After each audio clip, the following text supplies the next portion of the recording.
What if Donald Trump's beautiful economy was never as strong as the rallies made it sound, and one late-night segment just made the entire narrative crack wide open?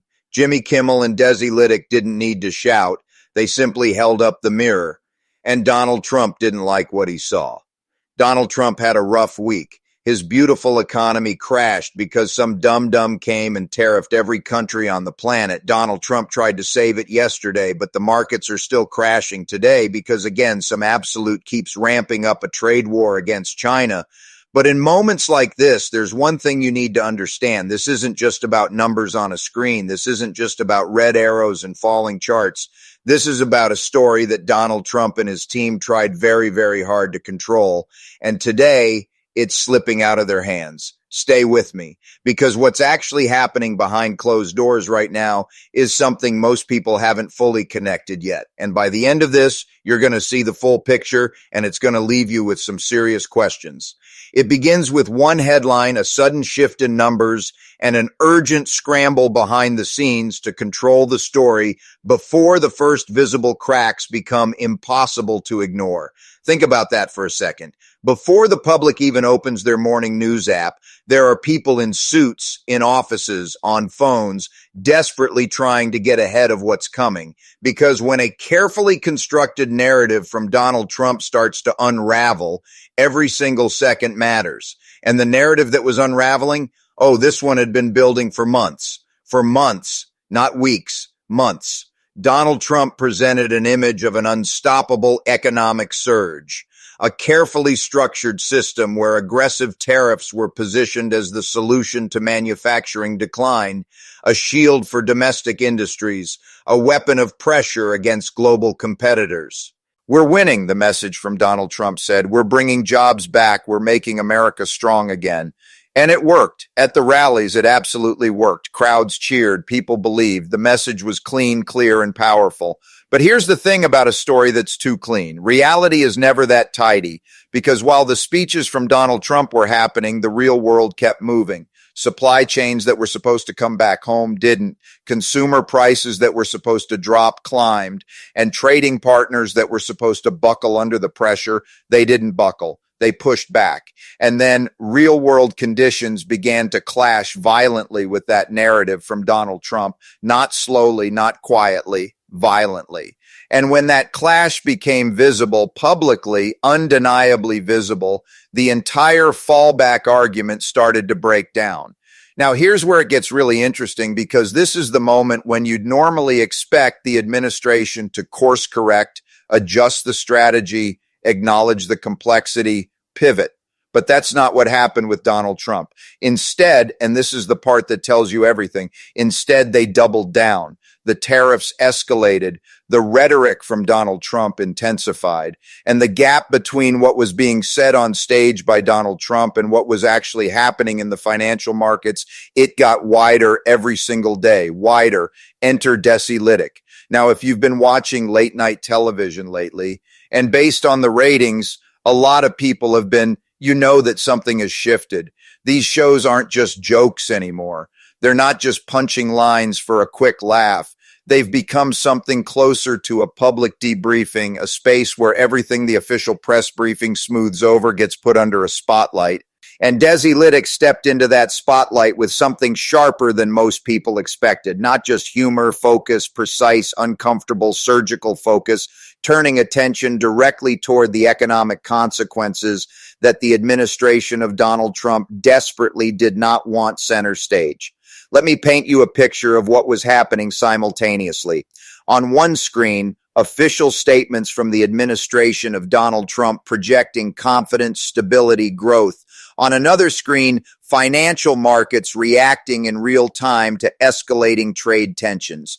These two screens were showing completely different movies, and the data, cold, indifferent, unbothered by politics, the data was beginning to challenge one of Donald Trump's strongest talking points. This is the kind of pressure point that normally gets overshadowed.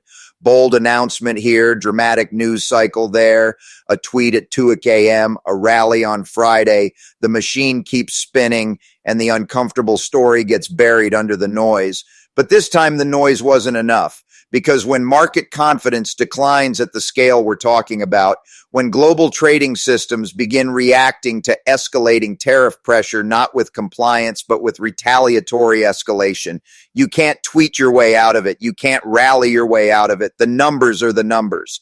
And the numbers were saying something very different from the podium of Donald Trump. Desi Lydic's critique wasn't just that the economy under Donald Trump is doing badly. That would have been too simple, too easy to dismiss. What made it powerful was the framing from Desi Lydic. It highlighted the growing gap, the specific, measurable, visible gap between the idealized economic narrative being presented on stage by Donald Trump and the more unstable, more chaotic, more honest reality reflected in financial markets. That gap is the story. That gap is what this entire situation with Donald Trump is really about. If you're enjoying this breakdown, take a moment to subscribe to the channel. It genuinely helps support this kind of detailed content more than most viewers realize. And we're just getting started because the economy piece under Donald Trump, that's only half of it. The other half is where things get truly strange, beyond the surface level of political theater, beyond the carefully staged press briefings and the perfectly timed announcements from Donald Trump. Beyond the curated image of a smoothly functioning administration. The inner workings of any political machine often reveal far more about how power is actually being exercised than anything said publicly.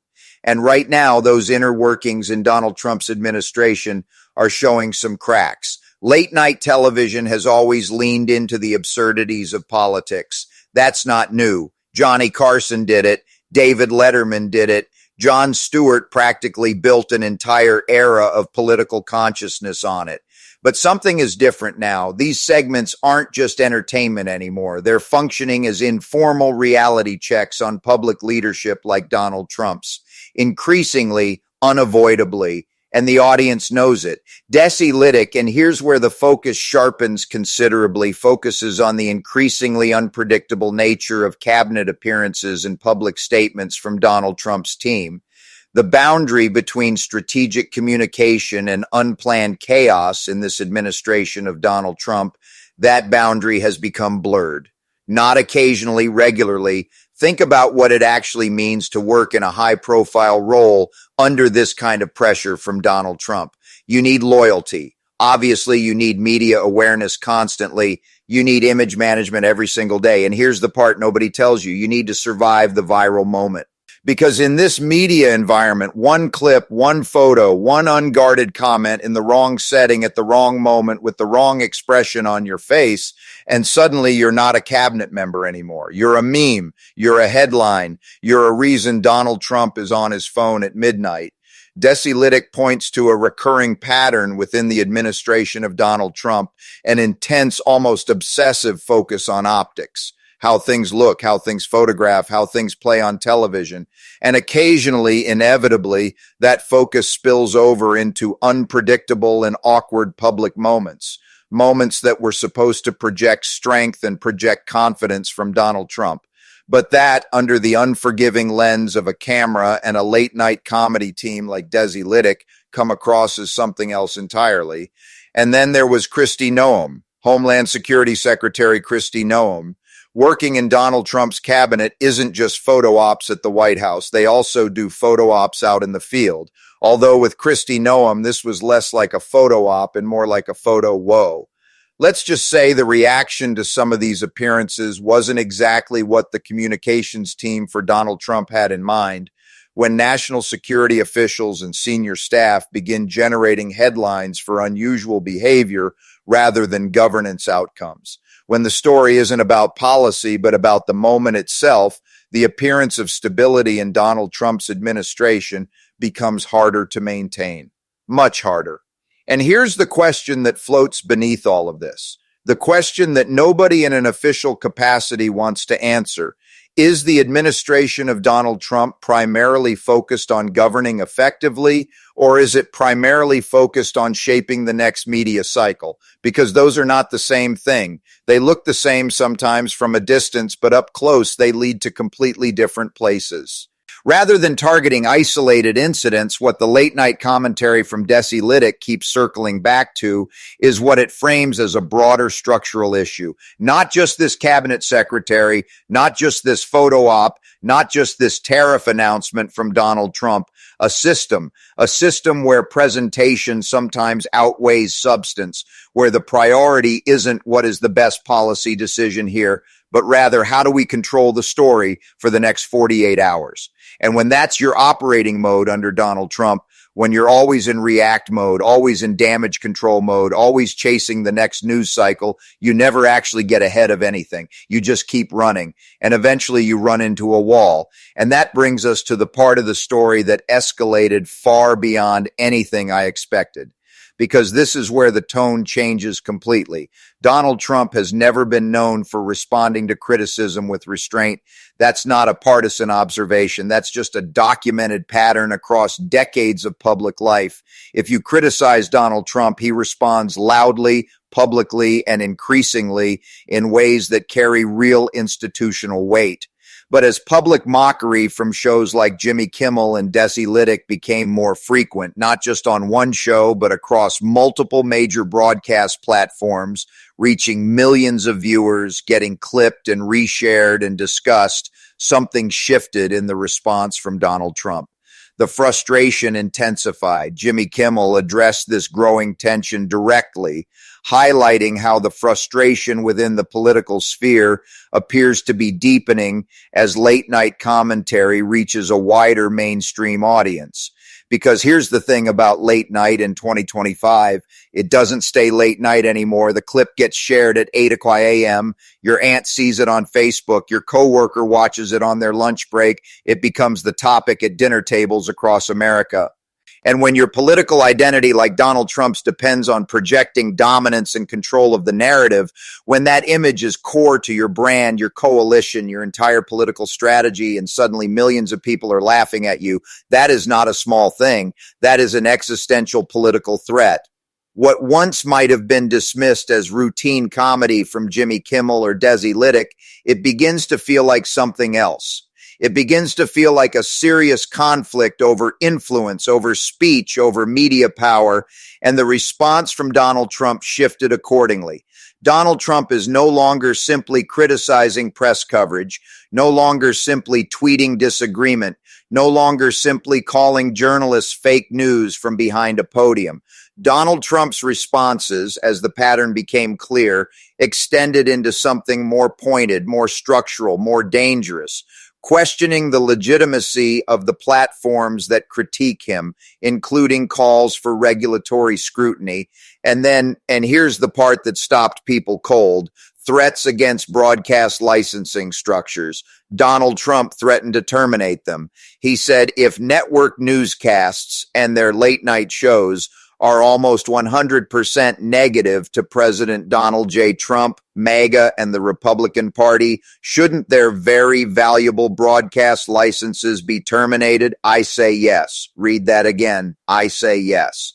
The President of the United States suggesting that television networks which air comedy segments critical of his administration should have their broadcast licenses revoked. Let that land. And to all of that, the late night hosts like Jimmy Kimmel and Desi Lydic, instead of going quiet, instead of pulling back, instead of softening their commentary, they kept going louder. Because here's what that threat from Donald Trump reveals. When you target the financial and legal frameworks that support major networks, when you move from I disagree with your coverage to I want to use regulatory power to shut you down, that's not just frustration. That's fear. That's the reaction of someone who believes at some level that the narrative is slipping, that the jokes from Jimmy Kimmel and Desi Lydic are landing too hard, that the clips are spreading too fast, that the gap between the image being projected by Donald Trump and the reality being lived is becoming too wide to paper over. At the core of this response from Donald Trump is something worth understanding deeply. A political identity built on strength and dominance, an image that completely fundamentally depends on maintaining authority in the public conversation. not just in policy, not just in legislation, in the conversation itself, on the terms of discourse. Who gets to speak? What gets amplified? What gets shut down? And when late night comedy shows like those featuring Jimmy Kimmel and Desi Lydic, of all things, start challenging that authority of Donald Trump, when they become the place where millions of Americans go to process what's actually happening, the response from Donald Trump stops being political. It becomes something more primal than that. It becomes about survival of the image itself. The economy is crashing. The tariffs from Donald Trump are escalating. The cabinet is generating headlines for the wrong reasons. The late night shows like Jimmy Kimmel and Desi Lydic are not backing down. The regulatory threats from Donald Trump are being made. And somewhere in all of this chaos, the real story keeps pushing its way to the surface. You know what the most telling moment in any political crisis is? It's not the big speech from Donald Trump. It's not the press conference. It's not the carefully worded statement from a spokesperson at 11 p.m. on a Friday. It's the moment when the response to criticism becomes more newsworthy than the original policy. It's the moment when the effort to control the story becomes the story. That's where we are with Donald Trump. Because here's the thing about trying to suppress a narrative.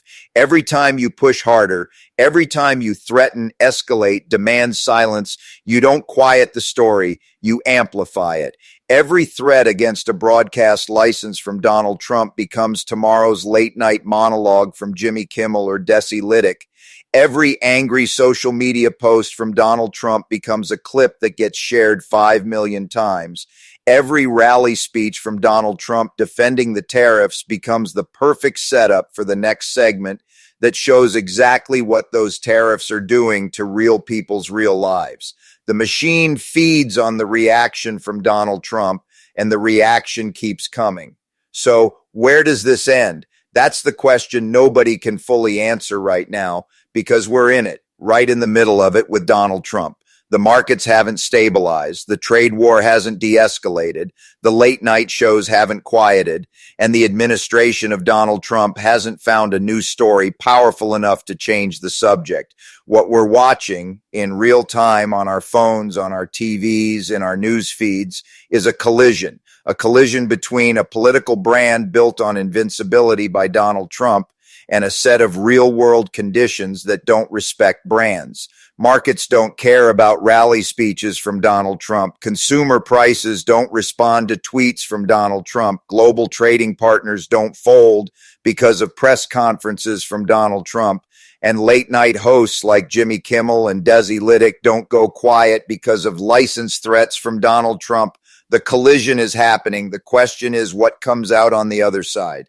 And right now, nobody, not the economists, not the political analysts, not the late night hosts, not the administration of Donald Trump itself, nobody fully knows. What we do know is this: the cracks are visible now. And once cracks become visible, they're very, very hard to unsee. That's the story. Not just the tariffs, not just the market numbers, not just the comedy segments, the whole thing.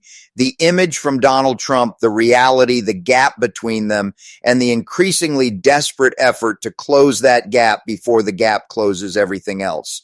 Watch carefully, because this story with Donald Trump is far from over. And the next headline could change everything we thought we understood about where this is all going.